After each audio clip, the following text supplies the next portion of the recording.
I've been fucking hoes and popping pills, man, I feel it's like a rock star. All my brothers got that gas and they always be smoking.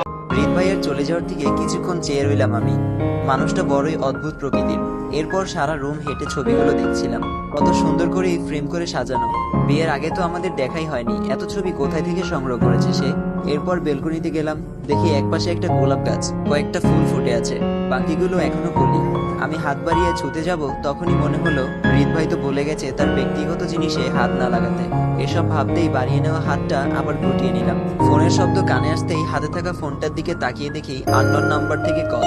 আপু কয়দিন আগে নতুন সিম কিনেছিল, হয়তো আপুই phone দিল। আমি phone receive করে কানে তুলতেই ওপাশ থেকে ছেলের কণ্ঠ ভেসে আসে। কুৎসিত ভাষায় একটা গালি দিয়ে বলল, তোর সাহস কি করে হলো অন্য কাউকে বিয়ে করার? কি বলেছিলাম তোকে আমি? তোকে আর তোর জামাই দুজনকে মেরে দিব আমি, তোর বিয়ের স্বাদ আমি মিটাবো। আমি ফোনটা কানের কাছ থেকে দূরে সরিয়ে নিলাম। কি বিশ্রী ভাষা তার, শুনতেই গা রি করে ওঠে। এরপর কানের কাছে নিতেই লোকটা আরো কিছু বলতে শুরু করলো, এতদিন আমার ভালো লোক দেখেছিস, এবার দেখবি আমার আসল রূপ। কলেজ খুললে আবার ফিরবি না বাড়িতে? ফিরবি তো, ক্লাস করতেও তো যাবি, তখন রাস্তা থেকে তুলে নিয়ে যাবো তোকে, তখন দেখবো তোর কোন বাপ এসে তোকে বাঁচায়। ঘৃণায় ফোনটা কেটে দিলাম আমি। খুব কান্না পাচ্ছে আমার সাথেই কেন এমন হয়? ওই লোকটা কেন এভাবে আমার পিছনে পড়েছে? বাড়িতে থাকতেও ঠিকভাবে কলেজে যেতে পারতাম না ওই লোকটার ভয়ে, আর এখন বিয়ে করে এখানে এসেও তার শান্তি নেই। বাবা সবসময় বলতো আমাকে অনেক পড়াবে, আমি যত দূর চাই তত দূর আমার হাত ধরে একসাথে নিয়ে যাবে, উচ্চশিক্ষায় শিক্ষিত করবে আমাকে। আমাকে নিয়ে নাকি তার অনেক স্বপ্ন। আমরা দুই বোন ছিলাম বাবার চোখের মণি, আমাদের কোনো ভাই নেই দেখে বাবার সব স্বপ্ন আমাদের ঘিরে। আপু পড়ালেখায় তেমন একটা ভালো ছিল না, তাই ইন্টার পাস করে আর পড়েনি। এরপর আপুকে বিয়ে দিয়ে দেয়, কিন্তু পড়ালেখায় বরাবরই সিরিয়াস ছিলাম, তাই বাবা সবসময় বলতো আমাকে দিয়েই তার সব স্বপ্ন পূরণ করবে। কিন্তু ভাগ্যের কি পরিহাস, কলেজে উঠতেই আমার উপর চোখ পড়ে চেয়ারম্যানের ছেলে আসিফের। এরপর নানাভাবে উত্ত্যক্ত শুরু করে আমাকে। কোনো মতে ফার্স্ট ইয়ার শেষ করে সেকেন্ড ইয়ারে কয়েকটা মাস পার করলো। এরপর সমস্যাটা আরো বেড়ে যায় আমায় প্রপোজ করার পর থেকে, যখন আমি তাকে রিজেক্ট করে দিয়েছিলাম, কারণ তাকে খুব ভয় লাগতো আমার। আর তারা খুব নষ্ট করলেও ভুল হবে না, বাবার পাওয়ার খাটিয়ে বেঁচে যায় সব সময়। রাস্তা থেকে তুলে নিয়ে রেপ করার হুমকিও দিয়েছিল ওই ছেলেটা। বাবা বাধ্য হয়ে চেয়ারম্যানের কাছে নালিশ করে, কিন্তু চেয়ারম্যান লোক দেখাতে ছেলেকে দুইটা থাপ্পড় মারতো। এরপর আবার সেই আগের মতোই ডিস্টার্ব করতো। আর গতকাল কলেজ থেকে ফিরেই শুনলাম আমার বিয়ে, তাও রিদ ভাইয়ের সাথে। হয়তো বাবা আমাকে নিয়ে ভয়ে ছিল, তাই হুটহাট এমন সিদ্ধান্ত নিল আমাকে না জানিয়ে। এখন ভয় হচ্ছে প্রচুর, বাড়িতে গেলে কি করবে সে? আমি কি এক্সামটা দিতে পারবো না ঠিকভাবে? এর মাঝেই মামি এসে কাঁধে হাত রাখতেই আমার সারা শরীর কেঁপে উঠলো। তখনও আমার শরীর একটু একটু কাঁপছে। মামি আমার দিকে ভ্রুকুচকে তাকিয়ে বলল, কিরে আরশি মা আমার, কাঁপছিস কেন? আর তোকে এমন অস্বাভাবিক দেখাচ্ছে কেন? কিছু হয়েছে? ভয় পেয়েছিস? আমি নিজেকে স্বাভাবিক করার চেষ্টা করে মাথা ঝাঁকিয়ে না সূচক জবাব দিলাম। মামি আমার দিকে চেয়ে আবার বলল, কি হয়েছে আমায় বল। রিদ কিছু বলেছে? কিছু বললে বল, এখনই ওর হিরোগিরি বের করবো। আমি কথা ঘুরাতে বললাম, না মামি, ও কিছু বলেনি, এমনি বাবার মায়ের কথা মনে পড়ছিল। আমার কথায় মামি একটু হাসলো, তারপর আমার গালে হাত রেখে বলল, তো এখন থেকে কি আমরা তোর বাবা মা না? কয়দিন পর তো বাবা মায়ের কাছে চলেই যাবি। আমি একটু হেসে মামিকে জড়িয়ে ধরলাম, এরপর তার সাথে খাওয়ার জন্য চলে গেলাম। খাওয়া শেষে রুমে এসে বসলাম, মাথায় নানান চিন্তা ঘুরপাক খাচ্ছে। বিষয়টা কি রিদ ভাইয়ের সাথে শেয়ার করব, নাকি এখন এসব বলা ঠিক হবে না?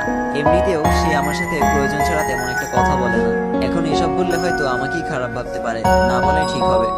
কিছুক্ষণ পর রুমে আসলো রিদ ভাই, ট্রাউজার ও পাতলা টি শার্ট পরা। তাকে দেখে আমার এক গ্লাস ক্রাশ খেতে ইচ্ছা করছে, কিন্তু খাবো না, আমি এখন ওই মুডে নেই। চুপচাপ বসে আছি, তার দিকে তাকাচ্ছি পর্যন্ত না। আমাকেও যে প্রচুর ভাবের উপর থাকতে হবে। তবুও কপাল কুঁচকে তার দিকে চেয়ে বললাম, আজকে কি একসাথে ঘুমাবেন? হৃদের সোজা উত্তর, এত শখ নেই আমার, তাহলে আজকেও নিচে ঘুমাবেন? হৃদ বলল, জি না, আমার রুমে অনেক বড় সোফা আছে, আর আমি অন্যদের মতো নিজের বাপের বাড়ির পাওয়ার খাটিয়ে জামাইকে বা বউকে ফ্লোরে ফেলে রাখবো না। ওনার কথায় রাগ হলো আমার। অন্য কেউ বলতে আমাকেই বোঝালো সে। আমি জানতাম নির্ঘাতেই বেটা আমায় ওই বিষয়টা নিয়ে খোঁচা দিবে। কেন যে নতুন জামাইকে বাসরাতে ফ্লোরে ঘুমাতে বললাম, তাও আবার নিজের বাপের বাড়িতে। মনে মনে নিজের উপর খুব রাগ হলো আমার। হৃদ ভাইয়ের রুমে টেবিলের ছোট বক্সগুলোতে অনেকগুলো বই তাক করে রাখা আছে। এক পাশে ডাক্তারি বই আর অন্য পাশে কিছু উপন্যাসের বই, অথচ আসার পর থেকে এগুলোর দিকে চোখই পড়লো না আমার। হৃদ ভাইয়া ওখান থেকে একটা উপন্যাসের বই নিয়ে বেলকনিতে চলে গেল। আমি হাঁ করে তাকিয়ে রইলাম তার দিকে। বাবা, এই অনুভূতিহীন মানুষটা আবার উপন্যাসও পড়ে। আমি ছোট থেকেই খুব গল্পপ্রেমী, রাত জেগে গল্প পড়তাম আগে। আর উপন্যাস প্রেমীরা এমন অনেক বই একসাথে দেখলে খুশিতে পাগল হওয়াটাই স্বাভাবিক, এটা তাদের মনের খোরাক। ইচ্ছা করছে বইগুলো দেখতে, কিন্তু সে তো বলল তার জিনিসে কেউ হাত দিতে পারে না, তার অনুমতি নিয়েই পড়তে হবে। আর এখন মন মেজাজও ভালো নেই, প্রচুর চিন্তা ঘুরপাক খাচ্ছে মাথায়। আপাতত নিজেকে একটু বিশ্রামে নিতে হবে। চুপচাপ বিছানায় শুয়ে আছি আমি, মাথায় খুব চিন্তা ঘুরপাক খাচ্ছে। দুপুরের আগেও বাবা মায়ের সাথে ছিলাম, আর এখন তাদের জন্য প্রচুর চিন্তা হচ্ছে। ওই বাজে লোকটা বাবার কোনো ক্ষতি করবে না তো? খুব চিন্তা হচ্ছে আমার তাদের জন্য। আবার মনে হচ্ছে লোকটা যদি ঢাকায় চলে আসে, যদি হৃদ ভাইয়ের কোনো ক্ষতি করে। না, এসব কি ভাবছি আমি? চিন্তা যেন আমার পিছুই ছাড়ছে না। বেলকনিতে উকি দিয়ে তার দিকে তাকালাম। খুব মনোযোগ দিয়ে উপন্যাস পড়ছে সে। চিন্তাগুলো একপাশে রেখে চোখ বুজে রইলাম।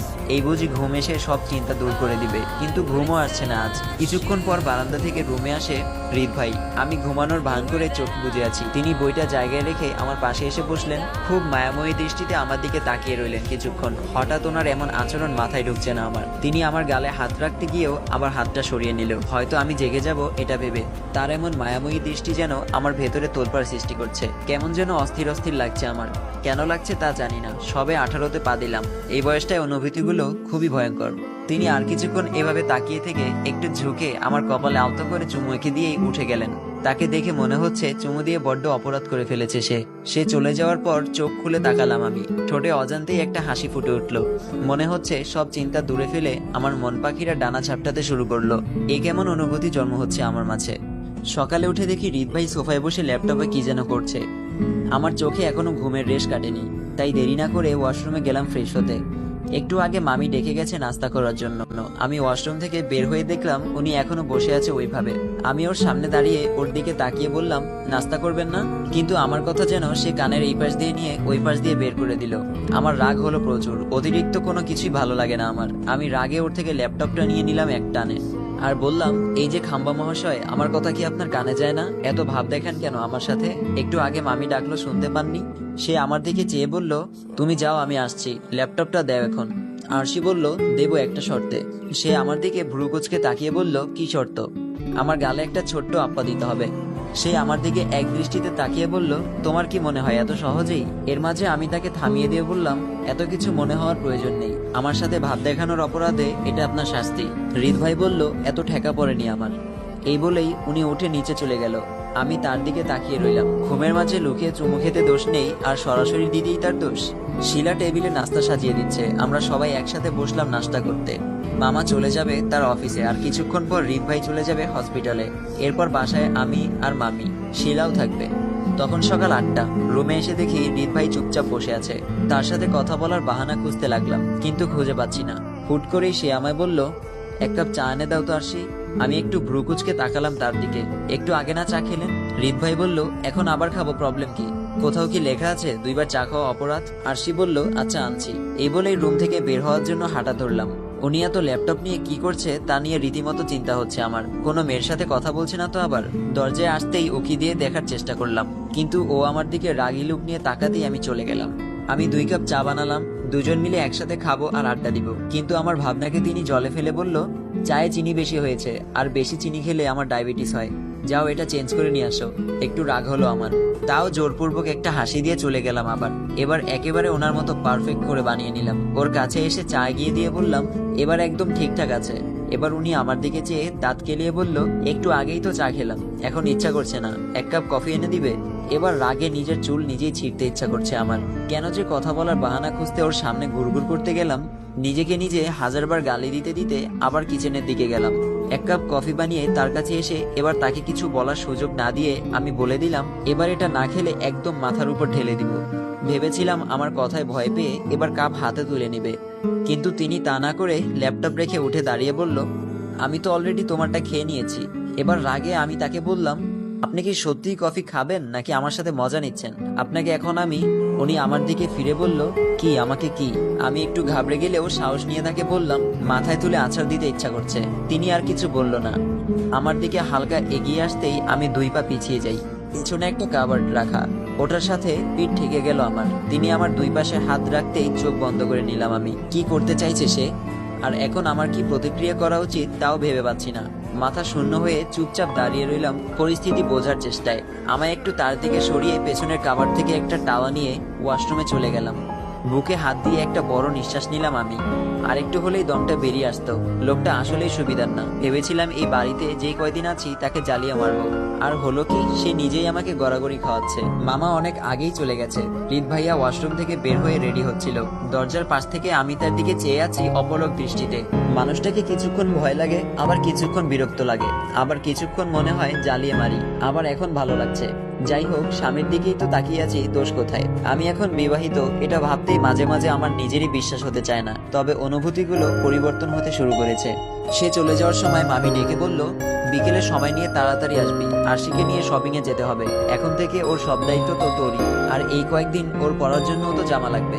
রিত ভাই বলল, আচ্ছা মা, আমি আসি। এই বলেই বেরিয়ে গেল রিত ভাই।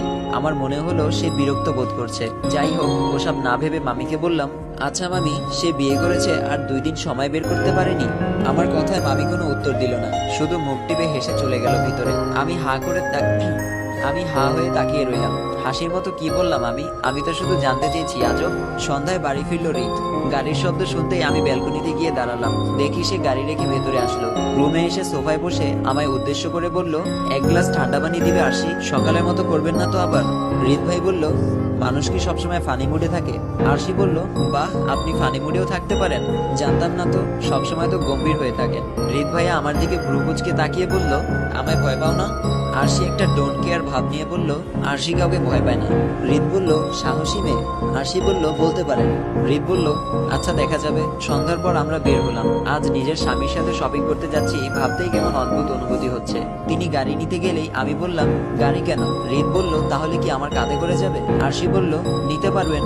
আচ্ছা থাক, লাগবে না, রিকশায় যাবো চলো। রাতের আকাশের নিচে রিকশায় করে চড়ায় অনুভূতি অন্যরকম। চড়েছেন কখনো? রিত বলল, অনেক, তবে আমার কাছে তেমন একটা গভীর অনুভূতি কাজ করেনি। আরশি বিড়বিড় করে বলল, অনুভূতিহীন মানুষের আবার গভীর অনুভূতি? উনি ভ্রুকুচকে আমার দিকে চেয়ে বলল, কিছু বললে? আরশি একটু হেসে বলল, না কিছু বলিনি। কখনো গভীর অনুভূতি পাননি তাই তো? আজ পাবেন, চলুন। উনি আর কথা বাড়ালেন না, চুপচাপ আমাকে নিয়ে হাঁটা শুরু করলো। সে একটা রিক্সা ডেকে উঠে বসলো, আমিও পাশে উঠে বসলাম। রিক্সার সিট এতটা বড় না, তবুও আমাদের মাঝখানে দূরত্ব রয়েছে অনেক। তাকে দেখে মনে হচ্ছে যেন আমার সাথে তার শরীর লাগলে অনেক বড় ক্ষতি হয়ে যাবে তার।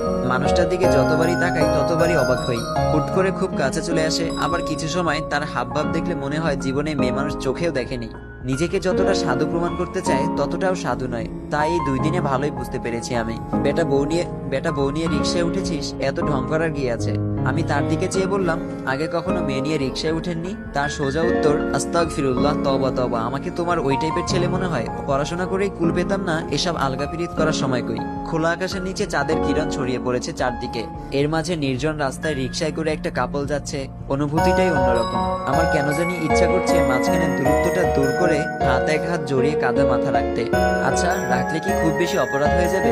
সে কি রেগে যাবে নাকি লজ্জা পাবে? আচ্ছা, ছেলেদের লজ্জা পাওয়া মুখ দেখতে কেমন হয়? জড়তা কাটিয়ে একটু তার দিকে ঘেঁষে বসার চেষ্টা করলাম, কিন্তু সে আরেকটু দূরে সরে গেল।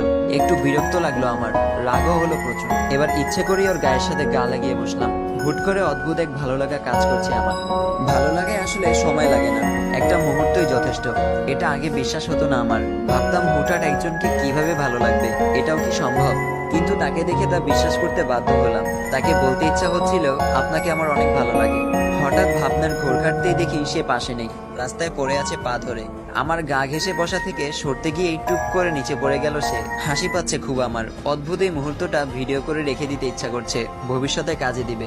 আমার খুব হাসি পাচ্ছে আজ, কারণ রিত ভাইয়ের মুখটা একেবারে দেখার মতো হয়েছিল লজ্জায়। তো গাইস, ভিডিওটা কেমন লাগলো সবাই কমেন্ট করে জানাবেন। যদি ভালো লেগে থাকে like, comment, share and subscribe করে দিবেন। আপনাদের জন্য অনেক কষ্ট করে ভিডিও বানাই। আপনারা যদি লাইক সাবস্ক্রাইব না করেন তাহলে আর ভিডিও বানাতে মোটিভেশন পাই না। Please subscribe my channel.